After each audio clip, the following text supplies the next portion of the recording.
औज़ुबिल्लाहि बिस्मिल्लाहिर्रहमानिर्रहीम। अल्लाह जल्ल शानहू के नाम दे नाल। अल्हम्दुलिल्लाहि रब्बिल आलमीन वल आक़िबतुल मुत्तक़ीन। अस्सलातु वस्सलामु अला रसूलिल करीम। अस्सलामु अलैकुम दोस्तों, डॉक्टर नसीर कालू हाज़र CNP न्यूज़ तो।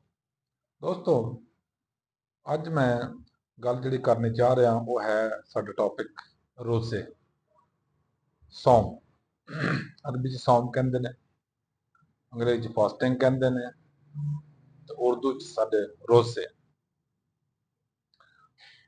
ਅਸੀਂ ਕੁਰਾਨ ਮਜੀਦ ਜਦੋਂ ਪੜ੍ਹਨੇ ਆ, ਅੱਲਾਹ ਤਾਲਾ ਜੱਲੇ ਸ਼ਾਨਹੂ ਦਾ ਹੁਕਮ ਉਹਦੇ ਵਿੱਚ ਬੜਾ ਮੁਫੱਸਲ, ਬੜੀ ਤਫਸੀਲ ਨਾਲ, ਬੜਾ ਬਾਕਾਇਦਗੀ ਨਾਲ ਉਹਦੇ ਤੇ ਅਮਲ ਕਰਨ ਦੇ ਹੁਕਮ ਦਿੱਤਾ ਗਿਆ ਕਿ ਜਦੋਂ ਰਮਜ਼ਾਨ ਦਾ ਮਹੀਨਾ ਆਵੇ ਤੇ ਰੋਜ਼ੇ ਰੱਖੋ। ਔਰ ਬਾਕਾਇਦਾ ਉਹਦਾ ਟਾਈਮਿੰਗ ਨਾਲ ਦਿੱਤੀ ਗਈ ਹੈ ਕਿ ਸੁਬਹ ਫਜਰ ਤੋਂ ਪਹਿਲੇ ਸ਼ੁਰੂ ਕਰੋ ਰੋਜ਼ਾ ਔਰ ਮਗਰਬ ਤੋਂ ਨਾਲ ਉਹਨੂੰ ਰੋਜ਼ੇ ਨੂੰ ਖੋਲ ਲਓ। दो मैं फजर और मगरब का तज़किरा किया। साडे जो रूटीन है कि फजर की अजान ते रोजे सैरी खत्म हो जाती है और मगरब की अजान ते अफतारी असी शुरू करने हैं। लेकिन कुरान च उहदे चूंकि उदों कंसैप्ट जिहड़ा सी शुरू की गल्लां सी, इस वास्ते वो सूरज की छुआवां या दिन और रात शाम के जिहड़ा है सी ना मतलब रोशनी के मुताबिक अल्लाह ताला ने हुक्म दिता कि जो इन्नी रोशनी हो तो तुसी रोजा रख लो और इन्नी रोशनी हो तो रोजा खोल लो। दोस्तों, रोजा ना सिर्फ साडे ते मुसलमाना ते फर्ज है, बल्कि ये तमाम अहले किताब के उपर जिन्ने भी अहले किताब ने उन्होंने ते फर्ज है ही है सी। उस तो इलावा भी अगर देखा जाए, दूसरे मज़ाहब भी किसी ना किसी अंदाज च रोजे रखते रहे ने। मसलन मैं थोड़ी जी तारीख पढ़ के देखी थी हिंदुइज्म की, उहदे च भी इन्हां दे जिहड़े जोगी सन या जिहड़े इन्हां दे ज्योतिषी सन या जिहड़े कोई इस किस्म दे इन्हां दे बहुत कट्टर किस्म के मजहबी लोग सन हिंदुइज्म च, वो भी रोजे रखते हुंदे सन। क्रिश्चियनिटी की अगर तारीख पढ़ के देखिए, ईसाईयत की, उनदे विच भी तुहानूं रोज़ियां की बड़ी ही हकीकत मिलेगी कि बड़ा ही अज भी तुसीं देखो रोजे वो रखते हैं।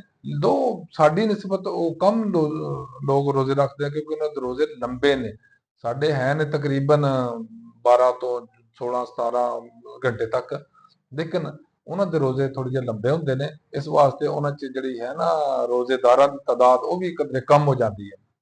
दोस्तों, उस तो इलावा अगर देखा जाए, क्रिश्चियनिटी तो पहले अहले किताब सन ज्यूस यहूदी, तो यहूदियों के फर्ज सी रोजे। तो कुरान जीत अल्लाह ताला जल्ले शानो ने फरमाया है कि हमने तमाम लोगों के ऊपर, तमाम मज़ाहब में, मतलब कि तमाम मज़ाहब के ऊपर रोजे फर्ज किए सी। वो एक अलग चीज़ आ कि उन्होंने किस अंदाज च रोजे रखे, किस तरह रखे, किस हद तक उत्ते अमल किया या किन्ना नहीं किया। ये हर मजहब ने, क्योंकि बहुत सारिया तब्दीलियां पुराने मजहबों के आ गई ने। जो किताबां उन्हां दियां जो इलाही किताबां ने, उन्होंने तज़किरे कुछ होर सी, बाद कुछ तब्दीलियां आने तो बाद कुछ मामला अलहदा हो गए, बदल गए। लेकिन क्योंकि साडा दीन इस्लाम जिहड़ा है, यही कहा जाता कि पहले भी इस्लाम ही हुंदा सी। जियोइज्म के दौर में जो मूसा अलैहिस्सलाम का दौर खिलाफत सी या दौरे नबूवत सी या दौरे रिसालत सी, उदों भी वो इस मजहब इस्लाम ही उन्होंने कहा जाता सी। बाद क्रिश्चियनिटी भी यह कहा जाता है, लेकिन इन्हें अपने अपने नाम बदल ले, क्योंकि अल्लाह ताला कुरान च फरमाया ना कि दीन मजहब जड़ा इब्राहिम अलैहिस्सलाम तक वो तो दीन हनीफा ही सी। दीन हनीफा मीनस मजहब इस्लाम ही सी। बाद एक यहूदी बन गए और कुरान च फरमाया गया अल्लाह ताला की तरफों कि बाद में यहूदी बन जाने वालों, यानी उन्हें अपने आप अपने यहूदी कहना शुरू कर दिया, वगरना वो इस्लाम ही सी, इस्लाम की कंटिन्यूटी सी। उस तो बाद क्रिश्चियनिटी भी इस्लाम की कंटिन्यूटी सी और बाद मजहब इस्लाम जो प्रॉपर साडा मजहब आ, ये द लेटेस्ट मजहब सी, सब तो बाद आने वाला मजहब सी।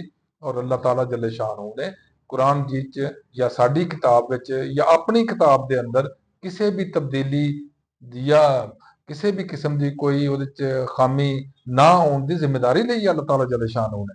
इस वास्ते साडा कुरान जीत बई हमा जो मेरे नबी सल्लल्लाहु अलैहि वसल्लम के उपर वही के जरिए नाजल होया सी, जो नजूल होया सी, ऐ सच ही चल रहा है। कोई तब्दीली नहीं हुई और अल्लाह ताला की जिम्मेदारी है कि तब्दीली नहीं की जाए। लेकिन इस दे नाल नाल ਤੁਸੀਂ ਪੜ੍ਹਿਆ ਹੋਣਾ, ਮੈਂ ਸੁਣਿਆ ਵੀ ਹੋਏਗਾ, ਮੈਂ ਵੀ ਕਾਫੀ ਦਫਾ ਪੜ੍ਹਿਆ ਸੁਣਿਆ ਦੇਖਿਆ, ਫੇਸਬੁੱਕ ਤੇ ਵੀ ਆ ਜਾਂਦਾ ਇੱਧਰ ਉੱਧਰ ਵੀ, ਕਿ ਕੋਈ ਅਹਿਮਦੀਅਤ 'ਚ ਤਬਦੀਲੀ ਕਰਕੇ ਕੁਰਾਨ ਨਵਾਂ ਲਾਂਚ ਕੀਤਾ ਤੇ ਉਹ 'ਚ ਕੋਈ ਤਬਦੀਲੀਆਂ ਕਰਕੇ ਤੇ ਇਹ ਕਰ ਰਹੇ ਉਹ ਕਰ ਰਹੇ।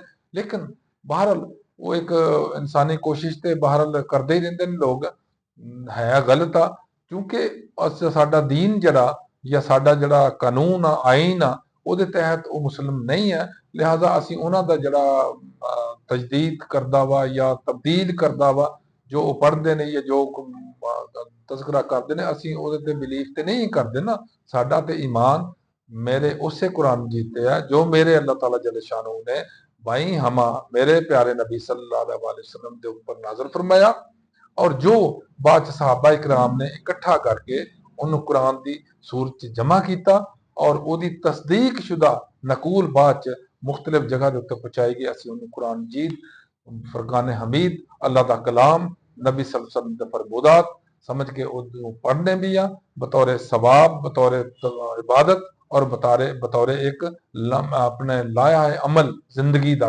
अख्तियार करने वास्ते पढ़ने।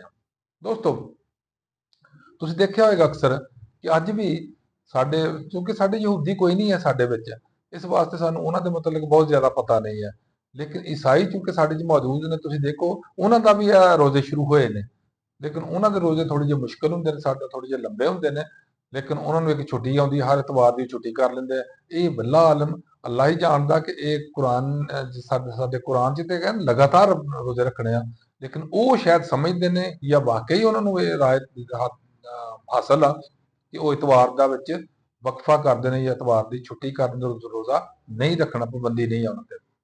ਲੇਕਿਨ ਉਹਨਾਂ ਦਾ ਬਹਰਹਾਲ ਫਿਰ ਵੀ ਰੋਜ਼ਾ ਸਾਡੇ ਨਾਲੋਂ ਲੰਬਾ ਹੁੰਦਾ ਵੇ, ਥੋੜਾ ਜਿਹਾ ਮੁਸ਼ਕਿਲ ਵੀ ਹੁੰਦਾ ਹੋਵੇਗਾ। ਦੋਸਤੋ ਹੁਣ ਆ ਜਾਈਏ ਰੋਜ਼ਾ, ਇਹ ਤੇ ਅੱਲਾਹ ਦਾ ਹੁਕਮ ਆ, ਅੱਲਾਹ ਦੀ ਤਰਫੋਂ ਫਰਜ਼ ਆ, ਜਿਹੜਾ ਹਰ ਮੁਸਲਮਾਨ ਨੂੰ ਅਕਲ ਬਾਲਗ ਜਿਹੜਾ ਉਹ ਤੇ ਰੋਜ਼ਾ ਫਰਜ਼ ਆ, ਉਹਨੂੰ ਜ਼ਰੂਰ ਰੱਖਣਾ ਚਾਹੀਦਾ। ਲੇਕਿਨ ਮੁਸੀਬਤ ਇਹ ਆ ਕਿ ਇੱਥੇ ਬਹੁਤ ਸਾਰੇ ਲੋਕਾਂ ਨੇ ਅਜੀਬੋ ਗਰੀਬ ਮਖਮਸੇ ਆਪਣੇ ਬਣਾਏ ਨੇ, ਆਪਣੇ ਜ਼ਿਹਨ ਬਣਾਏ ਨੇ, ਆਪਣੇ ਆਪਣੇ ਤਰੀਕਾ ਬਣਾਇਆ। ਕੋਈ ਬਹਾਨਾ ਕਰਕੇ ਰੋਜ਼ਾ ਛੱਡ ਜਾਂਦਾ, ਕੋਈ ਬਹਾਨਾ ਕਰਕੇ ਰੋਜ਼ਾ ਛੱਡ ਜਾਂਦਾ। ਮਸਲਨ ਅਕਸਰ ਇਹ ਕਿਹਾ ਜਾਂਦਾ ਕਿ ਅਸੀਂ ਜੀ ਮਿਹਨਤ ਬੜੀ ਕਰਨੇ ਇਸ ਵਾਸਤੇ ਰੋਜ਼ਾ ਛੱਡਤਾ। ਲੇਕਿਨ ਤੁਸੀਂ ਦੇਖੋ ਅੱਜ ਜਿਹੜੀ ਮਿਹਨਤ ਆ, ਇਹਦੇ ਨਾਲ ਮੇਰੇ ਪਿਆਰੇ ਰਸੂਲ ਸੱਲੱਲਾਹੁ अलैहि वसल्लम ਔਰ ਮੇਰੇ ਪਿਆਰੇ ਖੁਲਫਾਏ ਰਾਸ਼ਦੀਨ, ਉਹਨਾਂ ਦੇ ਦੌਰ ਵਿੱਚ ਬਹੁਤ ਜ਼ਿਆਦਾ ਮੁਸ਼ੱਕਤ ਹੁੰਦੀ ਸੀ। ਹੁਣ ਤਾਂ ਮੁਸ਼ੱਕਤ ਹੀ ਕੋਈ ਨਹੀਂ ਆ। ਅਗਰਚੇ ਅੱਲਾਹ ਤਾਲਾ ਜੱਲ ਸ਼ਾਨਹੂ ਨੇ ਕੁਝ ਰਾਇਤਾਂ ਦਿੱਤੀਆਂ ਨੇ ਕਿ ਤੁਸੀਂ ਅਗਰ ਸਫ਼ਰ 'ਚ ਹੋ ਜਾਂ ਤੁਸੀਂ ਕਿਸੇ ਮਸਲੇ 'ਚ ਹੋ ਜਾਂ ਕਿਸੇ ਜਿਸਮਾਨੀ ਬਿਮਾਰੀ 'ਚ ਮੁਬਤਲਾ ਜੇ ਤੇ ਰੋਜ਼ੇ ਫਿਲਹਾਲ ਤੁਸੀਂ ਛੱਡ ਲਓ, ਲੇਕਿਨ ਉਹਨਾਂ ਤੇ ਦਾਦ ਪੂਰੀ ਕਰਨੀ ਬਾਅਦ 'ਚ ਰੱਖ ਕੇ। ਲੇਕਿਨ ਮੁਸੀਬਤ ਇਹ ਆ ਕਿ ਸਾਡੇ ਬਹੁਤ ਸਾਰੇ ਆਸਾਨੀਆਂ ਔਰ ਅੱਛਾਈਆਂ ਔਰ ਬਹੁਤ ਸਾਰੇ ਵਸਾਇਲ ਕਮ ਹੋਣ ਦੇ ਬਾਵਜੂਦ ਅਸੀਂ ਉਸ ਦੌਰ ਤੋਂ ਫਿਰ ਵੀ ਬਹੁਤ ਪਿੱਛੇ ਆ। ਉਦੋਂ ਇਹਨਾਂ ਲੋਕ ਪੈਦਲ ਸਫ਼ਰ ਕਰਦੇ ਸੀ, ਰੋਜ਼ੇ ਫਿਰ ਵੀ ਰੱਖਦੇ ਸੀ, ਜੰਗੋ ਜਦਲ ਕਰਦੇ, ਜਿਹਾਦ ਕਰਦੇ ਸੀ, ਕਿਤਾਲ ਕਰਦੇ ਸੀ, ਫਿਰ ਵੀ ਰੋਜ਼ੇ ਰੱਖਦੇ ਸੀ। ਉਸ ਦੌਰ 'ਚ ਆਪਣਾ ਤਜਾਰਤ ਕਰਦੇ ਸੀ, ਸਾਰਾ ਪੈਦਲ ਸਫ਼ਰ ਹੁੰਦੇ ਸੀ, ਫਿਰ ਵੀ ਕਰਦੇ ਸੀ, ਰੋਜ਼ੇ ਰੱਖਦੇ ਸਨ। ਲੇਕਿਨ ਹੁਣ ਤੁਸੀਂ ਸਫ਼ਰ ਕਰਨਾ ਮੋਟਰਸਾਈਕਲ ਤੇ, ਕਾਰ ਤੇ, ਟ੍ਰੇਨ ਤੇ, ਜਹਾਜ਼ ਤੇ, ਬੱਸ ਤੇ, ਵੈਗਨ ਤੇ ਵਗੈਰਾ ਵਗੈਰਾ, ਲੇਕਿਨ ਫਿਰ ਵੀ ਮੁਸ਼ਕਲ ਹੋ ਜਾਂਦਾ ਰੋਜ਼ਾ ਰੱਖਣਾ। ਹਾਲਾਂਕਿ ਮੈਂ ਅਕਸਰ ਦੇਖਿਆ ਹੈ ਕਿ ਰੋਜ਼ਾ ਰੱਖਣਾ ਬਹੁਤ ਆਸਾਨ ਬਨਿਸਬਤ ਰੋਜ਼ਾ ਛੱਡ ਕੇ ਇੱਧਰ ਉੱਧਰ ਝਾਂਕਦੇ ਫਿਰਨਾ। ਇਸ ਵਾਸਤੇ ਮੇਰੀ ਗੁਜ਼ਾਰਿਸ਼ ਹੈ ਆਪਣੇ तमाम ਮੁਸਲਮਾਨ ਭਾਈਆਂ ਤੇ ਕਿ ਤੁਸੀਂ ਰੋਜ਼ਾ ਜ਼ਰੂਰ ਰੱਖੋ, ਕਿਉਂਕਿ ਇਹ ਸਾਡੇ ਤੇ ਫਰਜ਼ ਆ ਔਰ ਅੱਲਾਹ ਤਾਲਾ ਦਾ ਇੱਕ ਹੁਕਮ ਆ। ਅੱਲਾਹ ਤਾਲਾ ਦਾ ਹੁਕਮ ਅਦਾ ਕਰਨਾ ਇਸ ਤਰ੍ਹਾਂ ਹੀ ਜ਼ਰੂਰੀ ਆ ਜਿਸ ਤਰ੍ਹਾਂ ਸਾਡੇ ਵਾਸਤੇ ਖਾਣਾ ਔਰ ਪੀਣਾ ਜ਼ਰੂਰੀ ਆ ਆਮ ਹਾਲਾਤ 'ਚ। ਦੋਸਤੋ ਰੋਜ਼ੇ ਦੀ ਫਜ਼ੀਲਤ ਅੱਗੇ ਆ ਜਾਂਦੇ ਆ। ਰੋਜ਼ੇ ਦੀ ਫਜ਼ੀਲਤ ਅਗਰ ਅਸੀਂ ਦੇਖੀਏ ਇਹਨੂੰ, ਤੇ ਜੋ ਮੇਰੇ ਨਬੀ ਸੱਲੱਲਾਹੁ अलैहि वसल्लम ਨੇ ਫਰਮਾਇਆ ਸੀ, ਉਹਦੀ ਸਾਰੀ ਚੀਜ਼ਾਂ ਦੀ ਅੱਜ ਸਾਬਤ ਹੋ ਰਹੀਆਂ ਨੇ ਮੈਡੀਕਲੀ ਸਾਹਮਣੇ ਆ ਰਿਹਾ ਵੇ ਕਿ ਉਹ ਵਾਕਈ ਹਜ਼ੂਰ ਸੱਲੱਲਾਹੁ अलैहि वसल्लम ਨੇ ਜਿਹੜੇ ਜਿਹੜੇ ਇਰਸ਼ਾਦਾਤ ਕੀਤੇ ਸਨ ਉਹਨਾਂ 'ਚ ਕੋਈ ਨਾ ਕੋਈ ਹਿਕਮਤ ਆ। ਮਸਲਨ ਨਮਾਜ਼ਾਂ ਸਾਡੇ ਤੇ ਫਰਜ਼ ਹੋਈਆਂ, ਮੈਂ ਅਕਸਰ ਦੇਖਣਾ ਕਿ ਨਮਾਜ਼ਾਂ ਬਹੁਤ ਸਾਰੇ ਸਾਡੇ ਮਸਾਇਲ ਦਾ ਹੱਲ ਨੇ। ਵਜ਼ੂ ਕਰਨੇ ਆ, ਸਾਡੇ ਬਹੁਤ ਸਾਰੀ ਜਰਾਸੀਮ ਬਿਮਾਰੀਆਂ ਜਿਹੜੀਆਂ ਉਹਦੇ ਨਾਲ ਝੜ ਜਾਂਦੀਆਂ, ਖਤਮ ਹੋ ਜਾਂਦੀਆਂ। ਇਸੇ ਤਰ੍ਹਾਂ ਰੋਜ਼ਾ ਵੀ ਸਾਡੇ ਬਹੁਤ ਸਾਰੇ ਮਾਮਲਾਤ ਜਿਨ੍ਹਾਂ 'ਚ ਮੈਂ ਅਕਸਰ ਦੇਖਿਆ ਬਲੱਡ ਪ੍ਰੈਸ਼ਰ ਦੇ ਮਰੀਜ਼ ਅਗਰ ਰੋਜ਼ਾ ਰੱਖਣਾ ਸ਼ੁਰੂ ਕਰ ਲੈਂਦੇ ਨੇ, ਬਲੱਡ ਪ੍ਰੈਸ਼ਰ ਕੰਟਰੋਲ ਹੋਣਾ ਸ਼ੁਰੂ ਹੋ ਜਾਂਦਾ। ਸ਼ੂਗਰ ਦੇ ਮਰੀਜ਼ ਅਗਰ ਰੱਖ ਲੈਂਦੇ ਰੋਜ਼ਾ, ਸ਼ੂਗਰ ਕੰਟਰੋਲ ਹੋਣਾ ਸ਼ੁਰੂ ਹੋ ਜਾਂਦੀ ਆ। ਕਿਉਂ? ਬਸਿਆਰਖੋਰੀ ਜਿਹੜੀ ਆ ਬਜ਼ਾਤੇ ਖੁਦ ਇੱਕ ਬਹੁਤ ਬੜੀ ਬਿਮਾਰੀ ਆ। ਇਹਨੂੰ ਕਿਹਾ ਜਾਂਦਾ ਉਹ ਬਸਿਆਰਖੋਰੀ ਜਾਂ ਜ਼ਿਆਦਾ ਖਾਣਾ, ਇਹਨੂੰ ਕਹਿੰਦੇ ਮੈਟਾਬੋਲਿਕ ਡਿਜ਼ੀਜ਼ਸ, ਜਿਸ 'ਚ ਸ਼ੂਗਰ ਆ ਗਈ ਜਾਂ ਮੋਟਾਪਾ ਆ ਗਿਆ। ਇਹ ਦੋਨਾਂ ਚੀਜ਼ਾਂ ਦਾ ਤੇ ਬਹੁਤ ਬਿਹਤਰੀਨ ਇਲਾਜ ਜਿਹੜਾ ਨਾ ਉਹ ਰੋਜ਼ੇ ਨੇ। ਅਗਰ ਅਸੀਂ ਲਗਾਤਾਰ ਪੂਰਾ ਮਹੀਨਾ ਰੋਜ਼ਾ ਰੱਖ ਲੈਂਦੇ ਰਮਜ਼ਾਨ ਸ਼ਰੀਫ 'ਚ, ਤੇ ਬਹੁਤ ਸਾਰੀ ਬਿਮਾਰੀਆਂ ਤੋਂ ਸਾਡੀ ਜਾਨ ਛੁੱਟ ਜਾਂਦੀ ਆ। ਵਜ਼ਨ ਘਟਾ ਜਾਂਦਾ ਹੈ, ਵਜ਼ਨ ਦੀ ਕਮੀ ਆ ਜਾਂਦੀ ਆ, ਸ਼ੂਗਰ 'ਚ ਕੰਟਰੋਲ ਹੋ ਜਾਂਦੀ ਆ, ਬਲੱਡ ਪ੍ਰੈਸ਼ਰ ਕੰਟਰੋਲ ਹੋ ਜਾਂਦਾ। ਲੇਕਿਨ ਫਿਰ ਵੀ ਹਰ ਇਨਸਾਨ ਦੀ ਆਪਣੀ ਆਪਣੀ ਇੱਕ ਸੋਚ ਆ, ਉਹਦੇ ਮੁਤਾਬਿਕ ਚੱਲਦਾ ਜਾਂ ਨਹੀਂ ਚੱਲਦਾ। ਉਸ ਤੋਂ ਇਲਾਵਾ ਅਗਰ ਦੇਖਿਆ ਜਾਏ, ਸਾਡੇ ਜਿਸਮ ਦਾ ਇਹ ਜ਼ਕਾਤ ਹੈ ਰੋਜ਼ਾ। ਜਿਸਮ ਦੀ ਜਿਸ ਤਰ੍ਹਾਂ ਬਿਮਾਰੀ ਜ਼ਕਾਤ ਹੈ ਨਾ, ਇਸ ਜਿਸਮ ਦੀ ਜ਼ਕਾਤ ਹੈ ਇੱਕ ਰੋਜ਼ਾ, ਸਾਨੂੰ ਉਹ ਵੀ ਕਰਨਾ ਚਾਹੀਦਾ। ਜਿਸ ਤਰ੍ਹਾਂ ਅਸੀਂ ਆਮ ਪੈਸਾ ਆਪਣੀ ਆਮਦਨੀ ਦਾ ਖਰਚ ਕਰਕੇ ਜ਼ਕਾਤ ਦਿੰਦੇ ਆ, ਲਿਹਾਜ਼ਾ ਸਾਨੂੰ ਜੋ ਅੱਲਾਹ ਤਾਲਾ ਦੇ ਅਹਿਕਾਮਾਤ ਨੇ ਉਹਦੇ ਉੱਤੇ 100% ਅਮਲ ਕਰਨਾ ਚਾਹੀਦਾ। ਨਾ ਸਿਰਫ ਇਸ ਵਾਸਤੇ ਕਿ ਸਾਡੇ ਤੇ ਫਰਜ਼ ਨੇ, ਬਲਕਿ ਇਹ ਖੁਸ਼ੀ ਕਰਨਾ ਚਾਹੀਦਾ ਕਿ ਮੇਰੇ ਅੱਲਾਹ ਨੇ ਹੁਕਮ ਦਿੱਤਾ ਔਰ ਮੇਰੇ ਨਬੀ ਸੱਲੱਲਾਹੁ अलैहि वसल्लम ਦੀ ਇਹ ਸੁਨਨਤ ਮੁਬਾਰਕਾ ਵਾ। ਲਿਹਾਜ਼ਾ ਅਸੀਂ ਇਹਨੂੰ ਪੂਰਾ ਕਰੀਏ ਔਰ ਖਲੂਸ ਨੀयत ਨਾਲ ਪੂਰਾ ਕਰੀਏ ਔਰ ਪੂਰੀ ਤਨਦਹੀ ਨਾਲ ਪੂਰਾ ਕਰੀਏ, ਕਿਉਂਕਿ ਰੋਜ਼ੇ ਦੇ ਕੁਝ ਆਪਣੇ ਲਵਾਜ਼ਮਾਤ ਵੀ ਨੇ। ਜਦੋਂ ਰੋਜ਼ਾ ਰੱਖਦਾ ਬੰਦਾ, ਉਹ ਬਹੁਤ ਸਾਰੇ ਮਸਾਇਲ ਤੋਂ, ਬਹੁਤ ਸਾਰੇ ਮਤਲਬ ਜ਼ਿਹਨੀ ਮਸਾਇਲ ਤੋਂ ਬਚ ਜਾਂਦਾ। ਮਸਲਨ ਬਹੁਤ ਸਾਰੇ ਲੋਕ ਰੋਜ਼ੇ 'ਚ ਆ ਕੇ ਆਪਣੇ ਬਹੁਤ ਸਾਰੀਆਂ ਖਰਾਬੀਆਂ ਜਿਹੜੀਆਂ ਨੇ ਜਾਂ ਗੁਨਾਹ ਨੇ, ਗਲਤੀਆਂ ਨੇ, ਉਹ ਤੋਂ ਬਚ ਜਾਂਦੇ ਨੇ ਅੱਲਾਹ ਤਾਲਾ ਦੀ ਮਿਹਰਬਾਨੀ ਨਾਲ। ਲੇਕਿਨ ਸਭ ਤੋਂ ਬੜਾ ਸੋਚਣੇ ਦਾ ਮੌਕਾ ਇਹ ਆ ਕਿ ਕੁਝ ਲੋਕ ਇਸੇ ਰੋਜ਼ਿਆਂ 'ਚ ਆ ਕੇ ਆਪਣੇ ਲੋਕਾਂ ਨੂੰ ਲੁੱਟਦੇ ਨੇ, ਲੋਕਾਂ ਦਾ ਪੱਠਾ ਬਿਠਾਉਂਦੇ ਨੇ, ਲੋਕਾਂ ਨੂੰ ਚੋਰ ਬਾਜ਼ਾਰੀ ਕਰਦੇ ਨੇ, ਲੋਕਾਂ ਦਾ ਹੱਕ ਛੀਨਦੇ ਨੇ ਔਰ ਆਪਣੇ ਜ਼ਖੀਰਾ ਅੰਦੋਜ਼ੀ ਕਰਕੇ ਆਪਣਾ ਰੋਜ਼ੇ ਦਾ ਸਵਾਬ ਹੁੰਦਾ ਜਾਂ ਨਹੀਂ ਹੁੰਦਾ, ਆਪਣੇ ਗੁਨਾਹਾਂ ਦੀ ਸਮੇਟ ਕੇ ਤੇ ਲਾ ਕੇ ਤੇ ਪਾਂਡਾ ਬਣ ਕੇ ਬੈਠ ਜਾਂਦੇ ਨੇ। ਲਿਹਾਜ਼ਾ ਅੱਲਾਹ ਅੱਗੇ ਦੁਆ ਕਰਨੀ ਚਾਹੀਦੀ ਆ, ਅੱਲਾਹ ਤਾਲਾ ਸਾਨੂੰ ਨੇਕੀਆਂ ਕਰਨ ਦੀ, ਬੁਰਾਈਆਂ ਤੋਂ ਬਚਣ ਦੀ ਤੌਫੀਕ ਅਤਾ ਫਰਮਾਏ। ਅੱਲਾਹ ਤਾਲਾ ਸਾਨੂੰ ਆਪਣੇ ਅਹਿਕਾਮਾਤ ਤੇ और प्यारे नबी सल्लल्लाहु अलैहि वसल्लम की सुन्नतें और हदीसें मुबारक चलने की तौफीक अता फरमाए। अल्लाह हाफ़िज़। अस्सलामु अलैकुम।